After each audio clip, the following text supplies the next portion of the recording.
দীপাবলির অনেক অনেক শুভেচ্ছা। যদিও এটা কাল পোস্ট হবে। আর কালকে আমি হচ্ছে এই জিনিসগুলো সব ঠিকঠাক করেছি, মানে এইগুলো কালার করেছি, তোমরা দেখেছো আই থিঙ্ক। তো সেইগুলো এখন কিন্তু আমি পুরোপুরি সাজিয়ে নিয়েছি, যাতে রাত্রিবেলা সন্ধ্যেবেলা আমাকে একটু মানে তাড়াহুড়ো না করতে হয়। আর স্নান টান সেরে আমি এগুলো করে নিয়েছি। তো সকলকে জানাই শুভ দীপাবলির অনেক অনেক শুভেচ্ছা আর অনেক ভালোবাসা। আসলি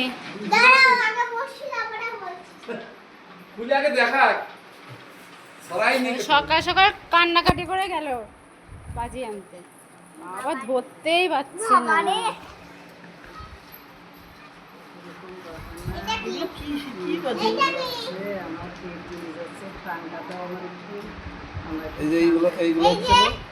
মারলেই ফট ফট করে ফাটবে।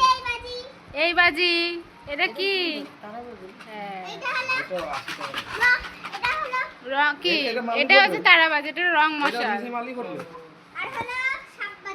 বাবা সাপবাজি চোরকি দেখ এক একটা দাম কত।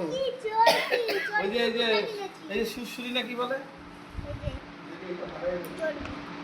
চোরকি।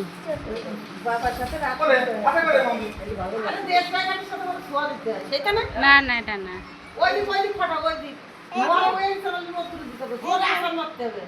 এই যে মোমবাতি ওই তো ফাটলো ফটাস করে। এই যে এত কিছু নিয়ে এসেছে।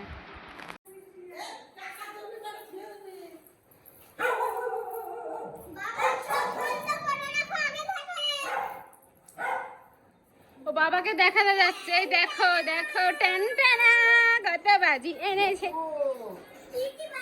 আর বাবাটা তাড়াতাড়ি দেখো তাড়াতাড়ি দেখো, এটা হলো রং মশলা। তুমি কি চেনো? এটা সাপ বাজি, তুমি চেনো না তো? বাজি নিয়ে এসে তো মাম্মাম প্রচণ্ড খুশি। তারপরে আমি চলে আসলাম এখানে। এখন কিন্তু সন্ধে হয়ে গেছে, সেই জন্য কিন্তু আগেই আমি সকালবেলা রেডি করে রেখেছিলাম প্রদীপগুলো। আর এখন এখানে কিন্তু তেল দিয়ে তারপরে কিন্তু কর্পূর দিয়ে দিচ্ছি, যাতে প্রদীপগুলো কিন্তু ভালো জ্বলে। আর এদিকে কিন্তু দিদা পুরো মানে পুজো দিয়ে দিয়েছে, মানে সন্ধে দিয়ে দিয়েছে সেদিনকে। আর এই যে আমার গোপাল, তারপরে হচ্ছে লোকনাথ বাবা, আর ছিল আমার মা লক্ষ্মী। এদেরকে পুজো টুজো দিয়ে তারপরে কিন্তু আমাদের শুরু হয়েছিল প্রদীপ দেয়া। আর এখানে কিন্তু এখন আমি প্রদীপটা ধরিয়ে নেব, ধরিয়ে নিয়ে আগে দেব ঠাকুরের চরণে, মানে আগে দেব আমি আমার গোপালের চরণে। তো সত্যি বলতে কি দেখো, প্রদীপগুলো পলতে দেওয়ার পর এত সুন্দর লাগছিল দেখতে, মনে হচ্ছিল না ওইভাবেই থাক। আর আমি পারি না যেহেতু, তাও আমার কিন্তু বেশ ভালো লাগছিল। আর এদিকে কিন্তু আমি প্রদীপটা ধরিয়ে দিচ্ছি, তারপরে কিন্তু গোপালদের দেব। আর আমাদের বাড়ির পাশেই পুজো হচ্ছে, সেখানে কিন্তু আমরা আবার যাব রেডি হয়ে। আর এই দিনে আমি বরাবর একটুখানি রেডি হই, কিন্তু আজকের দিনে অতটা রেডি আমি হইনি। তো এখন প্রদীপগুলো ধরিয়ে নিচ্ছি, আর তারপরে একে একে কিন্তু আমার লোকনাথ বাবার কাছে দিয়ে দেবো। আর এই দিনে বাড়ি সাজাতে সত্যিই খুব সুন্দর লাগে, আর যদি একটু প্রদীপ টদীপ না দেওয়া হয় একদমই ভালো লাগে না।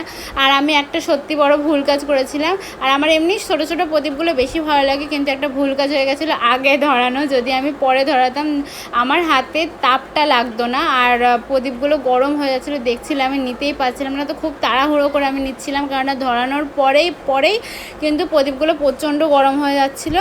এই যে ঠাকুরের কাছে দিয়ে এবার আমি চলে যাচ্ছি কিন্তু আমার এই যে ঠাকুর, মানে প্রথমে আমাদের ঠাকুরের দরজার ওখানে দেবো, তারপরে দেবো কিন্তু আমাদের গোডাউনে, যেখানে যেখানে আমার দেওয়ার কথা সেখানে সেখানে কিন্তু আমি দিয়ে দেবো।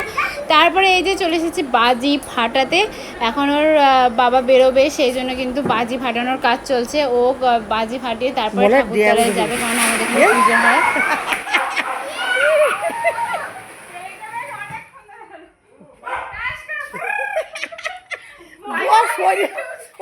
সুমার পায় নাই।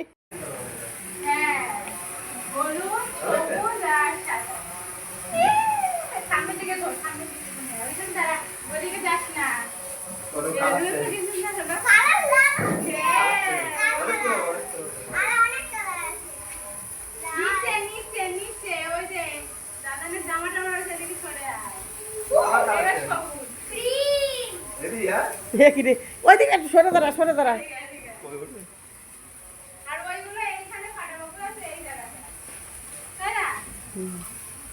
আমি ভাবছি কি উপরে মনে হয় উঠে যাবে, তাই ভাবছি। অনেকক্ষণ ধরে অনেকক্ষণ।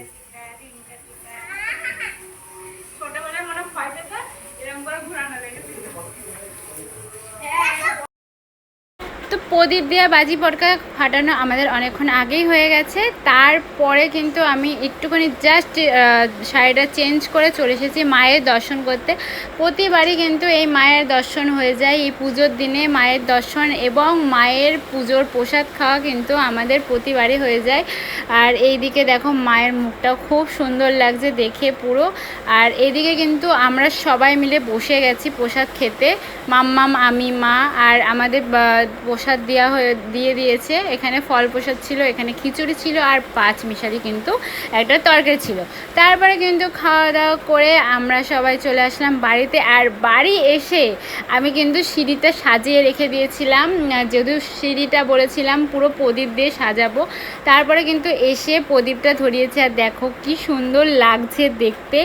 সত্যি বলছি, নিচের সিঁড়ি দিয়ে ওপরের সিঁড়ি দিয়ে বেশ সুন্দর লাগছে। আর মাঝের একটা তো খুবই বদমাশি করছিল, জ্বলছিল না।